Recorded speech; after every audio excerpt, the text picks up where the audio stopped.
ಹಿಂದಿನ ವಿಡಿಯೋದಲ್ಲಿ ನಾವು ಒಂದೇ ವರ್ಕ್ ಬುಕ್ ಅಲ್ಲಿ ಬೇರೆ ಬೇರೆ ಶೀಟ್ಸ್ಗೆ ಹೇಗೆ ಹೈಪರ್ ಲಿಂಕ್ ಮಾಡೋದು ಅಂತ ನೋಡಿದ್ವಿ. ಈ ವಿಡಿಯೋದಲ್ಲಿ ಕರೆಂಟ್ ವರ್ಕ್ ಬುಕ್ ಬಿಟ್ಟು ಬೇರೆ ಎಕ್ಸ್ಟರ್ನಲ್ ಫೈಲ್ಸ್ ಅಂದ್ರೆ ಅದು ವರ್ಕ್ ಬುಕ್ ಆಗಿರ್ಬೋದು, ವರ್ಡ್ ಡಾಕ್ಯುಮೆಂಟ್ ಆಗಿರ್ಬೋದು, ಪವರ್ ಪಾಯಿಂಟ್ ಪ್ರೆಸೆಂಟೇಷನ್ ಆಗಿರ್ಬೋದು, ಆಡಿಯೋ ವಿಡಿಯೋ ಫೈಲ್ಸ್ ಆಗಿರ್ಬೋದು, ಅಥವಾ ಎಕ್ಸ್ಟರ್ನಲ್ ವೆಬ್ಸೈಟ್ ಲಿಂಕ್ ಕೂಡ ಆಗಿರ್ಬೋದು. ಕರೆಂಟ್ ವರ್ಕ್ ಬುಕ್ ಇಂದ ಇದೆಲ್ಲ ಎಕ್ಸ್ಟರ್ನಲ್ ಸೋರ್ಸಸ್ಗೆ ಹೇಗೆ ಲಿಂಕ್ ಮಾಡೋದು ಅಂತ ನೋಡೋಣ. ಈ ಶೀಟಲ್ಲಿ ನಾನು 2 ಬಟನ್ ಹಾಕೊಂಡಿದ್ದೀನಿ. ಇಲ್ಲಿ ನೀವು ನೋಡ್ಬೋದು, ನೀವು ಫುಡ್ ಡೆಲಿವರಿ ಮತ್ತು ಮೊಬೈಲ್ ಸೇಲ್ಸ್ ಅಂತ. ಇದು ಫುಡ್ ಡೆಲಿವರಿ ಅನ್ನೋದ್ರ ಮೇಲೆ ನಾನು ಪ್ಲೇಸ್ ಮಾಡಿದಾಗ ನೀವು ನೋಡ್ಬೋದು, ಅಲ್ಲಿ ಫೈಲ್ ಪಾತ್ ತೋರಿಸ್ತಾ ಇದೆ. ಇದೇ ಲ್ಯಾಪ್ಟಾಪಲ್ಲಿ ಇರೋವಂಥ ಬೇರೆ XLSX ಫೈಲ್ಗೆ ನಾನು ಕನೆಕ್ಟ್ ಮಾಡಿದ್ದೀನಿ. ಈ ಕರೆಂಟ್ ವರ್ಕ್ ಬುಕ್ಕಲ್ಲಿ ಯಾವುದೇ ಶೀಟಿಗೆ ನಾನು ಲಿಂಕ್ ಮಾಡಿಲ್ಲ. ಇದನ್ನ ಕ್ಲಿಕ್ ಮಾಡಿದ ತಕ್ಷಣ ನೀವು ನೋಡ್ಬೋದು, ಇನ್ನೊಂದು ವರ್ಕ್ ಬುಕ್ ಓಪನ್ ಆಗುತ್ತೆ. ಅದ್ರ ಹೆಸರು ಫುಡ್ ಡೆಲಿವರಿ ಅಂತ. ಯಾಕಂದ್ರೆ ನಾನು ಅದನ್ನ ಲಿಂಕ್ ಮಾಡಿರೋದು ಫುಡ್ ಡೆಲಿವರಿ ವರ್ಕ್ ಬುಕ್ಗೆ. ಅದೇ ತರ ನಾನು ಮೊಬೈಲ್ ಸೇಲ್ಸ್ ಅನ್ನೋ ವರ್ಕ್ ಬುಕ್ಗೆ ಲಿಂಕ್ ಮಾಡಬೇಕು ಅಂದ್ರೆ ಅದು ಯಾವ ತರ ಮಾಡೋದು ಅಂತ ನೋಡೋಣ. ಫಸ್ಟ್ ಕರೆಂಟ್ ಬಟನ್ ಅಥವಾ ಕರೆಂಟ್ ಆಬ್ಜೆಕ್ಟ್ ಏನಿದೆ ಅದನ್ನ ಸೆಲೆಕ್ಟ್ ಮಾಡಿಕೊಂಡು ಕಂಟ್ರೋಲ್ ಕೆ ಅಥವಾ ರೈಟ್ ಕ್ಲಿಕ್ ಮಾಡಿ ನೀವು ಲಿಂಕ್ ಅಂತ ಕೂಡ ಸೆಲೆಕ್ಟ್ ಮಾಡಬಹುದು. ಕಂಟ್ರೋಲ್ ಕೆ ಕೀ ಪ್ರೆಸ್ ಮಾಡಿದಾಗ ನಮಗೆ insert hyperlink dialog box ಬರುತ್ತೆ. ಇದರಲ್ಲಿ ನಾನು ಮೊದಲನೇ ಆಪ್ಷನ್ನ ಸೆಲೆಕ್ಟ್ ಮಾಡ್ಕೋತಾ ಇದ್ದೀನಿ. ಲಿಂಕ್ ಟು ಅಂತ ಏನಿದೆ ಅದರಲ್ಲಿ ಎರಡನೇದು ಸೆಲೆಕ್ಟ್ ಮಾಡಿಕೊಂಡ್ರೆ ಕರೆಂಟ್ ವರ್ಕ್ ಬುಕ್ಕಲ್ಲಿ ಬೇರೆ ಬೇರೆ ಶೀಟ್ಸಿಗೆ ಲಿಂಕ್ ಮಾಡ್ಬೋದು. ಬೇರೆ ಫೈಲ್ಸಿಗೆ ಲಿಂಕ್ ಮಾಡಬೇಕು ಅಂತ ಅಂದಾಗ ನಾವು ಲಿಂಕ್ ಟು ಲಿಸ್ಟ್ ಏನಿದೆ ಇದರಲ್ಲಿ ಮೊದಲನೇದನ್ನ ಸೆಲೆಕ್ಟ್ ಮಾಡ್ಕೋಬೇಕು. ನಾನು ಇವಾಗ ಬ್ರೌಸ್ ಮಾಡಬೇಕು ಅಂತ ಅಂದರೆ ಇಲ್ಲಿ ಬ್ರೌಸ್ ಫಾರ್ ಫೈಲ್ ಅಂತ ಏನಿದೆ, ನೀವು ಇಲ್ಲಿ ಚಿಕ್ಕ ಚಿಕ್ಕ ಬಟನ್ಸ್ನ ನೋಡ್ಬೋದು. ಇದರಲ್ಲಿ ಬ್ರೌಸ್ ಫಾರ್ ಫೈಲ್ ಅಂತ ಏನಿದೆ ಆ ಬಟನ್ನ ಕ್ಲಿಕ್ ಮಾಡಿದಾಗ ನನಗೆ ಲಿಂಕ್ ಟು ಫೈಲ್ ಅಂತ ಇನ್ನೊಂದು ವಿಂಡೋ ಓಪನ್ ಆಗುತ್ತೆ. ನಾನಿಲ್ಲಿ ಯೂಟ್ಯೂಬ್ ಎಕ್ಸೆಲ್ ಬಿಗಿನರ್ಸ್ ಅಂತ ಏನು ಓಪನ್ ಮಾಡ್ಕೊಂಡಿನಿ, ಇದರಲ್ಲೇನೆ ಕೆಳಗಡೆ ನಮಗೆ ಮೊಬೈಲ್ ಸೇಲ್ಸ್ ಅಂತ ಈ ಶೀಟ್ಗೆ ನಾನು ಕನೆಕ್ಟ್ ಮಾಡ್ತಾ ಇದ್ದೀನಿ. ಇದೇ ಥರ ನಾನು ಬೇರೆ ಬೇರೆ ಲೊಕೇಶನಲ್ಲಿರೋ ಫೈಲ್ಸ್ಗೂ ಕೂಡ ಲಿಂಕ್ ಮಾಡ್ಬೋದು. ಸೊ ನಾನು ಇಲ್ಲಿ ಸೆಲೆಕ್ಟ್ ಮಾಡ್ಕೊಂಡಿರೋದು ಮೊಬೈಲ್ ಸೇಲ್ಸ್ ಅಂತ ಇಲ್ಲಿ ಬಟನ್ ಮೇಲೆ ಹಾಕೊಂಡಿದ್ದೀನಿ. ಸೊ ಅದೇ ಫೈಲ್ನ ನಾನು ಇಲ್ಲಿ ಲಿಂಕ್ ಮಾಡ್ತಿದ್ದೀನಿ. ಓಕೆ ಅಂತ ಕ್ಲಿಕ್ ಮಾಡಿ ಮತ್ತೆ ಇಲ್ಲಿ ನೀವು ನೋಡ್ಬೋದು ಅಡ್ರೆಸ್ಸಲ್ಲಿ mobilesales.xlsx ವಿತ್ ಎಕ್ಸ್ಟೆನ್ಷನ್ ಕೂಡ ಇಲ್ಲಿ ಡಿಸ್ಪ್ಲೇ ಆಗುತ್ತೆ. ಓಕೆ ಅಂತ ಕ್ಲಿಕ್ ಮಾಡಿ ನಾ ಮೌಸ್ನ ಅದ್ರ ಮೇಲೆ ಮೂವ್ ಮಾಡಿದಾಗ ನೀವು ನೋಡ್ಬೋದು mobilesales.xlsx ಅಂತ ಫೈಲ್ ನೇಮ್ ತೋರಿಸ್ತಾ ಇದೆ. ಮತ್ತೆ ಮೌಸ್ ಪಾಯಿಂಟರ್ ಕೂಡ ಚೇಂಜ್ ಆಗಿದೆ.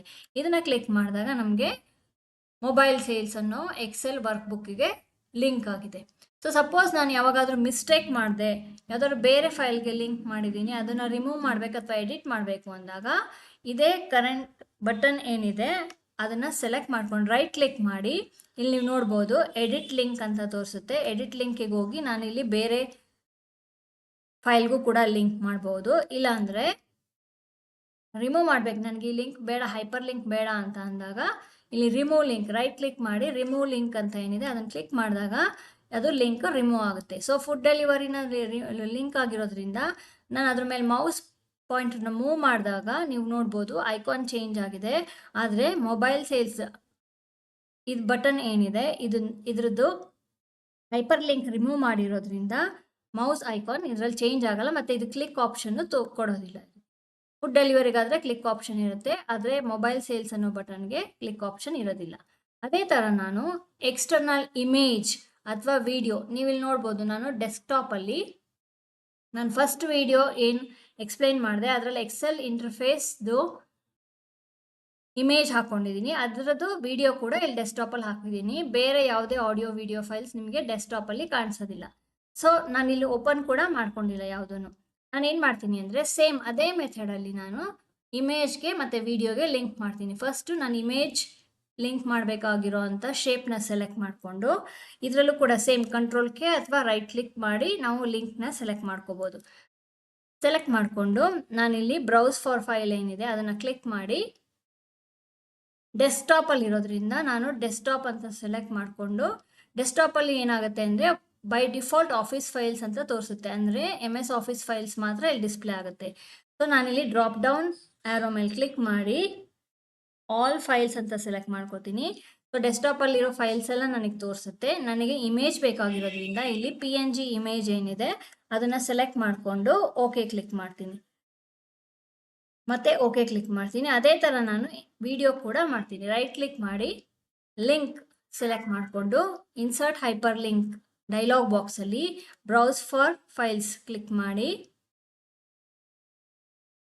ಡೆಸ್ಕ್ಟಾಪ್ನ ಸೆಲೆಕ್ಟ್ ಮಾಡಿಕೊಂಡು ಮತ್ತೆ ಇಲ್ಲೂ ಕೂಡ ನಾನು ಆಲ್ ಫೈಲ್ಸ್ ಅಂತ ಸೆಲೆಕ್ಟ್ ಮಾಡಿಕೊಂಡು ವಿಡಿಯೋ ಏನಿದೆ ಅದನ್ನು ಸೆಲೆಕ್ಟ್ ಮಾಡ್ಕೊತೀನಿ. ವಿಡಿಯೋ ಸೆಲೆಕ್ಟ್ ಮಾಡಿಕೊಂಡು ಓಕೆ ಕ್ಲಿಕ್ ಮಾಡ್ತೀನಿ. ಇಲ್ಲಿ ನೀವು ನೋಡ್ಬೋದು ಅದ್ರ ಪಾತ್ ಕೂಡ ಇದೆ. ಡೆಸ್ಕ್ಟಾಪಲ್ಲಿ video 1 Excel interface intro .mp4 ಅಂದರೆ ಅದು ವಿಡಿಯೋ ಫೈಲ್. ಸೊ ಅದನ್ನು ಸೆಲೆಕ್ಟ್ ಆಗಿದೆ.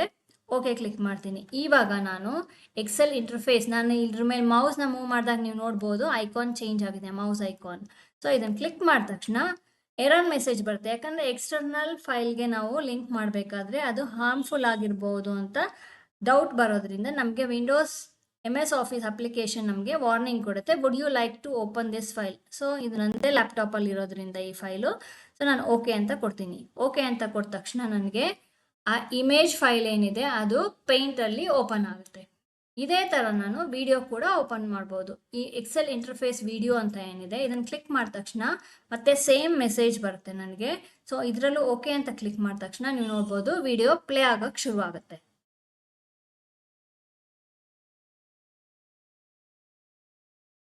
ನಮಸ್ಕಾರ ಎಲ್ರಿಗೂ. ಈ ವಿಡಿಯೋದಲ್ಲಿ ನಾವು ಮೈಕ್ರೋಸಾಫ್ಟ್ ಎಕ್ಸೆಲ್ ಬಗ್ಗೆ ಒಂದು ಚಿಕ್ಕ ಪರಿಚಯ ಮಾಡ್ಕೊಳ್ಳೋಣ.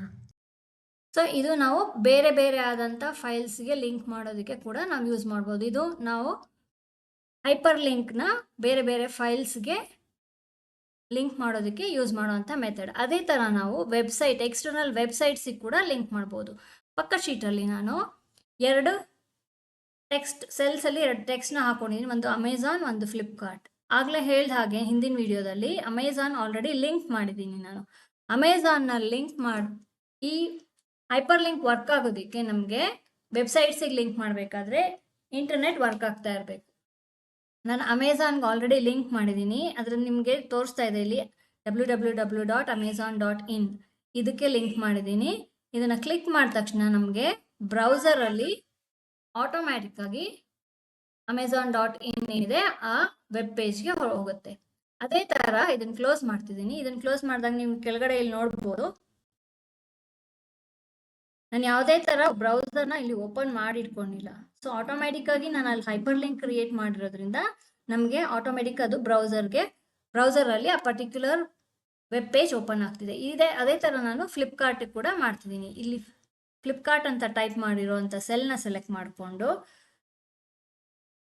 ರೈಟ್ ಕ್ಲಿಕ್ ಮಾಡಿ ಲಿಂಕ್ನ ಸೆಲೆಕ್ಟ್ ಮಾಡ್ಕೋತೀನಿ. ಇನ್ಸರ್ಟ್ ಹೈಪರ್ ಲಿಂಕ್ ಡೈಲಾಗ್ ಬಾಕ್ಸಲ್ಲಿ same existing file or web page ಅಂತ ಇದೆ ಇಲ್ಲಿ. ಸೊ ನಾನೇನು ಮಾಡ್ತೀನಿ ಅಂದರೆ ಇಲ್ಲಿ ಅಡ್ರೆಸ್ಸಲ್ಲಿ ಏನಿದೆ ಇಲ್ಲಿ www.flipkart.com ಅಂತ ಟೈಪ್ ಮಾಡಿದೆ. ಸೊ ಇಲ್ಲಿ ನಾನು ಯಾವ ವೆಬ್ ಬ್ರೌಸರ್ದು ಲಿಂಕ್ನ ನಾನು ಇಲ್ಲಿ ಟೈಪ್ ಮಾಡ್ತೀನೋ ಅದು ಹೈಪರ್ ಲಿಂಕ್ ಆಗಿ ಕ್ರಿಯೇಟ್ ಆಗಿ ನಾನು ಇಲ್ಲಿ ಕ್ಲಿಕ್ ಮಾಡಿದ ತಕ್ಷಣ ಅದು ಓಪನ್ ಆಗುತ್ತೆ. ಸೊ ನಮಗೆ ವೆಬ್ ಪೇಜ್ ಅಡ್ರೆಸ್ ಗೊತ್ತಿರಲ್ಲ ಅಥವಾ ತುಂಬ ಉದ್ದ ಇದೆ ಅಂದಾಗ ನಾವು ಆ ವೆಬ್ ಪೇಜಿಂದ ಅಡ್ರೆಸ್ ಬಾರಲ್ಲಿ ಅಡ್ರೆಸ್ನ ಕಾಪಿ ಮಾಡಿಬಿಟ್ಟು ಇಲ್ಲಿ ಪೇಸ್ಟ್ ಕೂಡ ಮಾಡ್ಬೋದು. ಸೊ ನಾನು ಓಕೆ ಅಂತ ಕ್ಲಿಕ್ ಮಾಡ್ತೀನಿ. ನೀವು ನೋಡ್ಬೋದು ಇದ್ರದ್ದು ಫಾರ್ಮ್ಯಾಟಿಂಗ್ ಚೇಂಜ್ ಆಗಿದೆ. ಆಮೇಲೆ ಮೌಸ್ನ ಮೂವ್ ಮಾಡಿದ ತಕ್ಷಣ ಅದ್ರದ್ದು ಐಕಾನ್ ಕೂಡ ಚೇಂಜ್ ಆಗ್ತಿದೆ. ಇದನ್ನು ಕ್ಲಿಕ್ ಮಾಡಿದಾಗ ನೀವು ನೋಡ್ಬೋದು ಫ್ಲಿಪ್ಕಾರ್ಟ್ದು ವೆಬ್ ಪೇಜ್ ಹೋಮ್ ಪೇಜ್ ಏನಿದೆ ಅದು ಓಪನ್ ಆಗುತ್ತೆ. ಸೊ ಇದನ್ನು ನಾವು ಹೈಪರ್ ಲಿಂಕ್ನ ನಾವು ಬೇರೆ ಬೇರೆ ರೀತಿಯಲ್ಲಿ ಎಕ್ಸ್ಟರ್ನಲ್ ಫೈಲ್ಸ್ಗೆ ಮತ್ತು ಇಂಟರ್ನಲಿ ಬೇರೆ ಬೇರೆ ಶೀಟ್ಸಿಗೆ ಲಿಂಕ್ ಮಾಡೋದಕ್ಕೆ ಅಥವಾ ನ್ಯಾವಿಗೇಟ್ ಮಾಡೋದಕ್ಕೆ ಈಸಿಯಾಗಿ ಉಪಯೋಗಿಸ್ಕೋಬೋದು.